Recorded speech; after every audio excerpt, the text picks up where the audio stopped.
धरण उशाला पण कोरड घशाला अशी परिस्थिती आहे। पावसाळा सुरू आहे तरी टँकरनं पाणी घेण्याची वेळ संगमेश्वर तालुक्यातल्या गुडगिरी येडगेवाडी इथल्या ग्रामस्थांवर आलेली आहे। ग्रामस्थांनी आता उपोषणाचा इशारा सुद्धा दिलाय।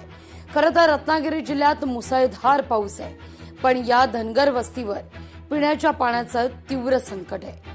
पावसाळा सुरू आहे पण ग्रामस्थांना पिण्याकरता पाणीच नाहीये, ते मात्र साठवून वापरावं लागतंय।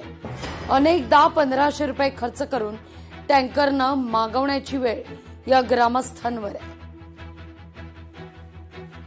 मी आता संगमेश्वर तालुक्यातल्या कुडगिरी येडगेवाडीमध्ये आहे आणि इथे गंभीर प्रश्न पाण्याचा निर्माण झालेला आहे। खरं तर आता पावसाचे 2.5 ते 3 महिने उलटून गेलेत, मात्र इथे पाण्याचा गंभीर प्रश्न आहे। विकतचं पाण्यावरून या माणसांना प्यावं लागतंय। नक्की समस्या काय आपण जाणून घेऊया। दादा काय सांगशील? आता समस्या खूप मोठी आहे। आम्ही आता 3-4 महिने झाले या समस्येपासून लढतोय। आम्ही रोज प्रशासनाकडे जातोय ह्या मागणीसाठी, कारण की 2018 मध्ये आम्ही सार्वजनिक म्हणजे हे सर्वांनी मिळून 15 घरं आहेत तिथं, 15 घरांनी सगळ्यांनी मिळून आम्ही पर्सनल मोटर टाकली होती आणि सगळ्यांना म्हाताऱ्या माणसांना विहिरीवर जाता म्हणजे येत नाही, त्याच्यामुळं घरात पाणी येत होतं।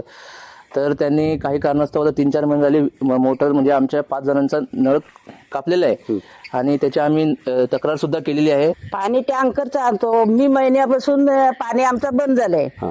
ते आता आषाढ चालला मग तरी पण बंद नाही, तर कोणते टँकरनी पाणी आणायचे आणि आमच्या टाकीत पाणी सोडायचे, तेव्हा आम्ही पाणी पिणार। हिरी होत्या जायचा एटली मोकळा होता तेव्हा ही एक आणायची तांब्या भरून, दुसरी एक आणायची।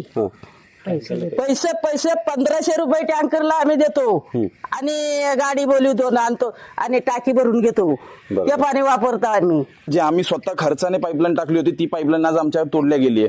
तर आम्हाला प्रशासनाला एवढंच विचारायचं आहे, एवढंच आम्हाला प्रश्न आहे, कारण आम्ही पण शिकलेलो आहे, आम्हाला पण कायदे थोडेफार कळतात। तर आमचं फक्त एवढंच म्हणणं आहे की आम्ही जर एवढे पत्र व्यवहार केले, एवढे जर लेटर्स दिले, एवढे तुम्हाला तक्रारी केल्या, तर त्याच्यावरती काही कारवाई का होत नाहीये, एवढाच माझा प्रश्न आहे। प्रशासन याच्यातनं नक्की निरावसित आहे का असा इथे प्रश्न निर्माण होतोय। कॅमेरा प्रफुल्ल समीर, राजेश जाधव, लोकशाही मराठी, संगमेश्वर।